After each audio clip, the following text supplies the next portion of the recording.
అమ్మ 9 నెలలు మోస్తే నాన్న 25 ఏళ్ళు. రెండూ సమానమే అయినా నాన్న ఎందుకో వెనకబడ్డాడు. ఇంట్లో జీతం తీసుకోకుండా అమ్మ, తన జీతం అంతా ఇంటికే ఖర్చు పెడుతూ నాన్న, ఇద్దరి శ్రమ సమానమే అయినా అమ్మ కంటే నాన్న ఎందుకో వెనకబడ్డాడు.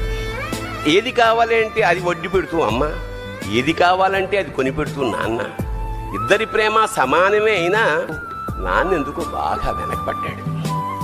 ఫోన్లోనూ అమ్మ పేరే, దెబ్బ తగిలినప్పుడు అమ్మ అని పిలవడే, అవసరం వచ్చినప్పుడు తప్ప మిగతా అప్పుడు గుర్తురానందుకు నాన్న ఎప్పుడైనా బాధపడ్డా?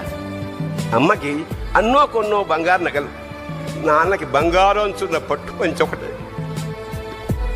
నాన్న ఇలా వెనకబడిపోవడానికి కారణం ఆయన మా అందరికీ వెన్నెముక కావడమే.